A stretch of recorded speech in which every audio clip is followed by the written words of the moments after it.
Halo teman-teman, jadi pada kesempatan kali ini kita akan membahas Jiai Shen Gong adalah sebuah ilmu tingkat dewa dalam jagat Kulong di mana ilmu ini diceritakan dalam dua cerita yang berbeda, yaitu pada kisah Pendekar Panji Sakti dan kisah Pendekar Binal atau Handsome Sibling. Kedua kisah ini sama-sama menjelaskan Jiai Shen Gong adalah ilmu tenaga dalam kelas tinggi yang bersifat sangat keras, bahkan teramat keras.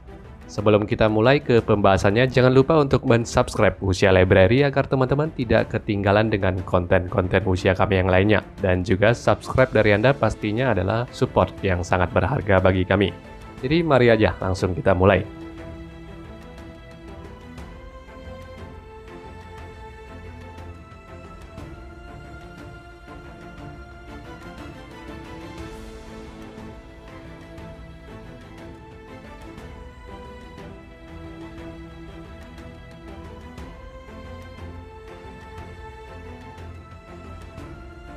Dalam novel Pendekar Panji Sakti menceritakan bahwa Nyonya Yeti melatih ilmu Jiai Shen Gong untuk bisa mengalahkan suaminya. Nyonya Yeti adalah istri Yeti atau Kaisar Malam, di mana nama aslinya tidak pernah disebutkan. Diceritakan bahwa selama bertahun-tahun, Nyonya Yeti menderita kesakitan yang amat sangat di sekujur tubuhnya pada waktu-waktu tertentu. Saking kerasnya ilmu Jiai Shen Gong ini, daya tahan fisik Nyonya Yeti tidak kuat untuk menahannya. Akhirnya Nyonya Yeti tidak tahan lagi dan mentransfer energi Jiai Shen Gong-nya kepada Tie Chong Tang. Sesudah mentransfer energinya, barulah Nyonya Yeti terbebas dari rasa sakit dan mengerti kenapa ilmu ini diberikan nama Jiai Shen Gong. Kata Jia berarti pernikahan anak perempuan, kata I berarti baju atau kain. Jadi arti harafiah kata Jiai adalah baju pernikahan anak perempuan. Dalam kaidah bahasa Indonesia cukup diartikan sebagai gaun pengantin. Kata Shen Gong berarti ilmu sakti, dengan begitu Jiai Shen Gong dapat dikatakan sebagai ilmu sakti gaun pengantin. Nyonya Yeti menjelaskan kepada Tie Chong Tang ilmu ini seumpama seorang penjahit yang membuat sebuah gaun pengantin yang indah, tetapi bukan dia yang memakai gaun pengantin itu karena bukan dia yang menjadi pengantinnya melainkan orang lain. Sewaktu menulis tentang kisah Yeti dan Tie Chong Tang, sepertinya Kulong mengacu pada puisi Pinni dari karya Qin Taoyu, seorang penyair zaman dinasti Tang, di mana bait terakhir puisi ini berbunyi seperti ini. Di mana artinya ini adalah, pahit getir memegang benang emas setiap tahun membuatkan baju pengantin untuk orang lain. Dari makna dua bait puisi itulah, Kulong menggambarkan makna dari ilmu Jiai Shen Gong.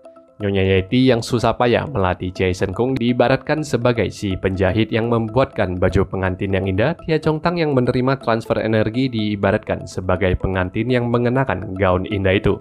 Namun kita semua sudah tahu kalau Kulong ahli dalam memainkan kata untuk memberikan makna tersirat, seperti nama Ye Kucheng yang makna tersiratnya adalah kesepian, sedangkan nama Xi Men Cui Xie memiliki makna tersirat yang adalah meniup darah.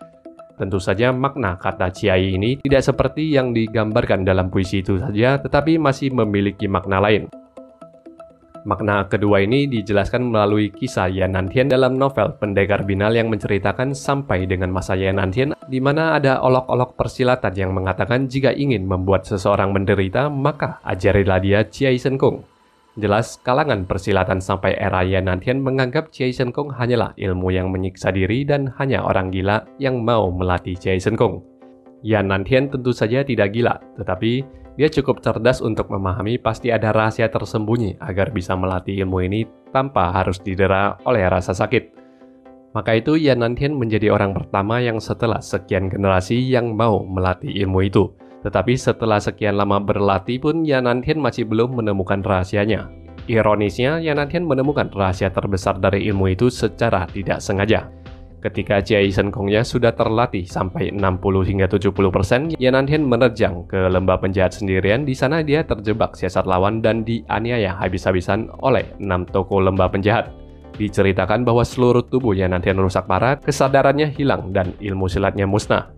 Yan Nantien kemudian dirawat oleh tabib Wan Chun Liu dengan dalih eksperimen obat-obatan kepada para tokoh lembah penjahat. Sesudah sadar kembali dan fisiknya pulih, Yan Nantien melatih ulang ilmu Jiai Shen Gong-nya dan berhasil menguasai Jiai Shen Gong dengan sempurna. Inilah rahasia terbesar Jiai Shen Gong sebenarnya, dan sebenarnya dari nama ilmu ini saja sudah tergambar makna tersirat dari rahasia ilmu ini. Selain berarti pernikahan anak perempuan, kata Cia juga mempunyai makna kehilangan. Kehilangan yang dimaksud di sini tentunya memiliki pengertian bahwasanya ada penggantinya. Mungkin padanan kata bahasa Indonesia yang cukup mendekati makna ini adalah menukar atau mengganti. Dengan begitu, makna tersirat kata Ciai sendiri adalah ganti baju, sehingga Ciai Sen Kong bisa diartikan ilmu sakti ganti baju. Pengertian ini bisa digunakan dalam novel Pendekar Binal Sadoran Lama. Bagi yang pernah membaca sadoran lamanya, sekarang sudah jelas kenapa Ciai Sen Kong mempunyai dua terjemahan, yaitu ilmu sakti ganti baju dan ilmu sakti gaun pengantin. Kedua-duanya memang makna yang tepat tergantung sudut pandangnya. Makna yang mendasari pengertian ganti baju ini adalah falsafah Zen yang tertulis seperti ini. Artinya untuk bisa mendapatkan harus terlebih dahulu melepaskan. Jadi rahasia terbesar Ciai Sen Kong adalah harus 2 kali melatihnya, di mana hasil latihan awal harus dilepaskan atau dimusnahkan, lalu melatih ulang kedua kalinya untuk mendapatkan atau menggantinya dengan Ciai Sen Kong yang baru. Falsafah ini mengandung pencerahan tingkat tinggi, jelas kalangan persilatan sampai pada era Yanantian belumlah tercerahkan dengan falsafah ini, di mana Yanantian juga sebenarnya belumlah tercerahkan jika Yanantian tidak pernah menerjang ke lembah penjahat sendirian dan tidak pernah terjebak perangkap. Barangkali Yanantian juga tidak akan mengulang melatih ilmu ini, dan nasib Yanantian tentunya akan sama saja dengan Nyonya Yeti yang tersiksa oleh ilmunya sendiri. Mungkin ada yang bertanya, sudah seberapa tinggi ilmu dari Nyonya Yeti yang ketika didera oleh rasa sakit seperti itu? Jawaban singkatnya tidak tahu karena tidak pernah dijelaskan di dalam novelnya, tetapi kita bisa memperkirakan berdasarkan keterangan novel Pendekar Binal yang menjelaskan bahwa Yanantian sudah mencapai 60-70% sewaktu dia menerjang ke lembah penjahat, dan waktu itu dia masih gagah perkasa, segar bugar, sehat, dan kuat. Berarti kita bisa berasumsi bahwa 60-70% adalah batas aman di mana siapapun yang melatih ilmu Ciai Sen Kong masih belum didera oleh rasa sakit.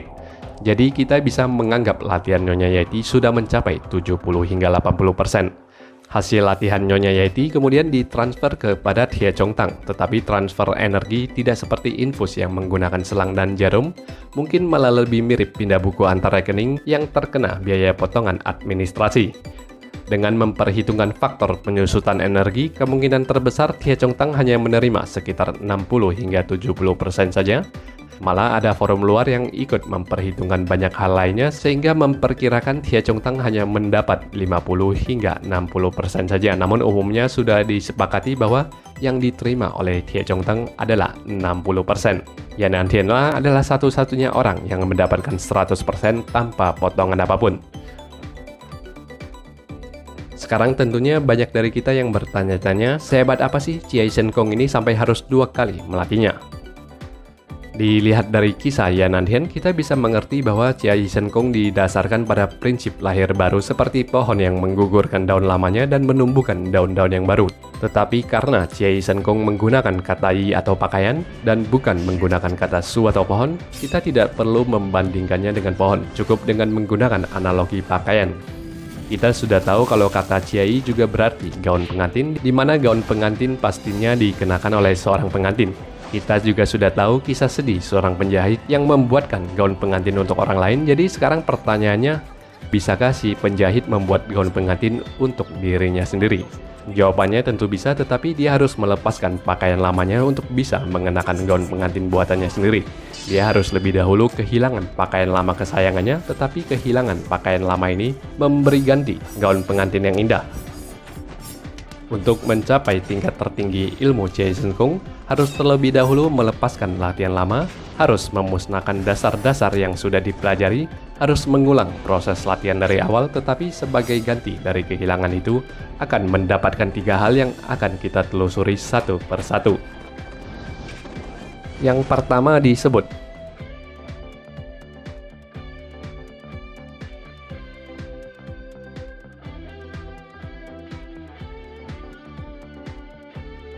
maka kalimat tersebut berarti mencapai atau mendapatkan kekuatan Vajrapani. Vajrapani adalah salah satu dharmapala di Tiongkok. Vajrapani dipuja di kuil Shaolin. Arti harafiah dari Vajrapani adalah menggenggam Vajra, di mana Vajra adalah senjata spiritual yang digambarkan berbentuk palu atau gada kecil yang hantamannya setara kekuatan petir. Dan rasanya kita semua sudah tahu ya seberapa besar kekuatan dari petir.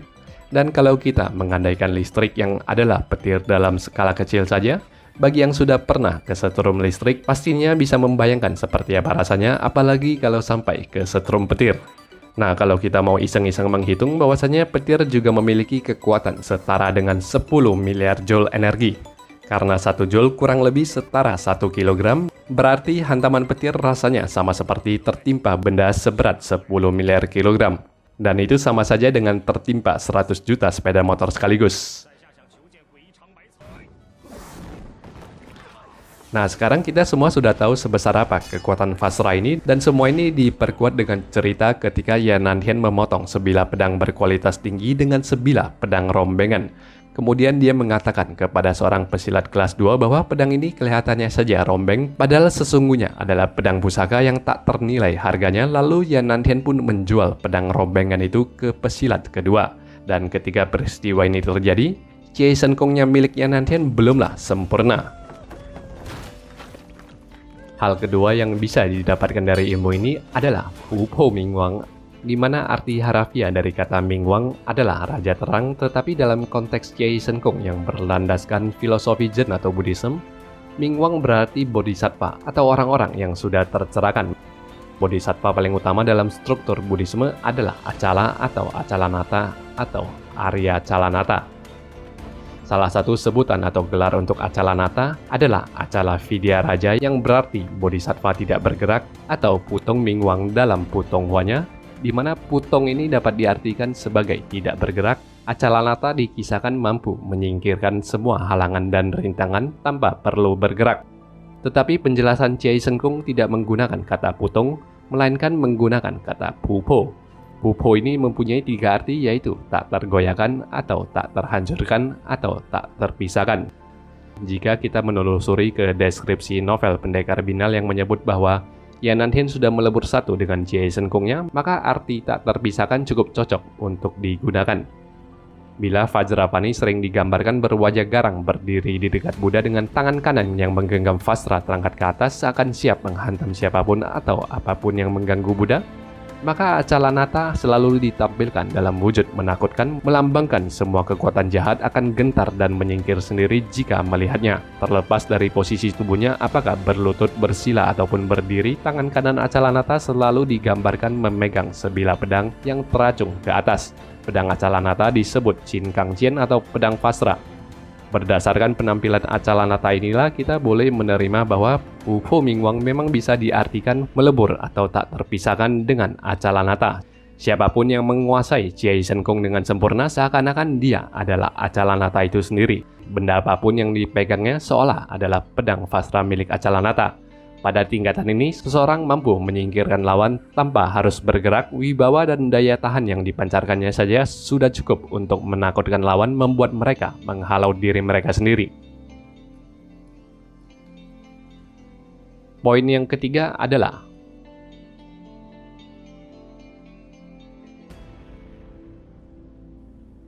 yang berarti dilindungi oleh Tathagata atau dilindungi oleh Buddha, di mana kekuatan energi Cie Shen Kong dengan sendirinya atau secara otomatis menghasilkan semacam energi sebagai perlindungan bagi siapapun yang melatihnya.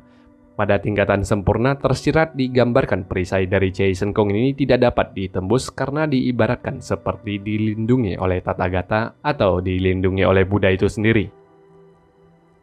Dari semua analisa tersebut, kita sampai pada kesimpulan terakhir, di mana tingkat tertinggi Cie Shen Kong seolah memancarkan kekuatan Buddha dalam diri orang yang telah mencapainya. Daya serangnya bagaikan kekuatan Buddha menghancurkan kejahatan, tidak dapat dipatahkan dan tidak dapat dihentikan. Pertahanannya membuat seseorang seakan dilindungi Buddha, tak tertembus dan tak tergoyahkan. Singkat kata, Cie Shen Kong adalah ilmu tingkat dewa yang memungkinkan siapapun yang menyempurnakannya seakan menjadi dewa itu sendiri. Lalu pertanyaannya adalah berapa lama waktu yang dibutuhkan untuk melatih Cie Shen Kong sampai menjadi dewa? Novel Pendekar Binal menjelaskan bahwa diperlukan waktu 20 tahun latihan untuk mencapai 60 hingga 70%, kemudian Yan Nantien memerlukan waktu setengah tahun untuk melatih ulang dari awal sampai sempurna. Dengan begitu diperlukan total waktu 20,5 tahun, atau kita bulatkan saja menjadi 21 tahun. Jika dianggap Yan Nanhen mulai berlatih Jia Shen Kung pada usia antara 7 hingga 10 tahun, berarti dia sudah sekitar 27 hingga 31 tahun sewaktu kisah pendekar binal dimulai. Sayangnya, keampuhan ilmu ini dalam sebuah pertempuran tidak pernah terceritakan, di mana kita juga tidak bisa menilai dari Tie Chong Tang karena dia tidak mempelajari Jia Shen Kung dengan sempurna.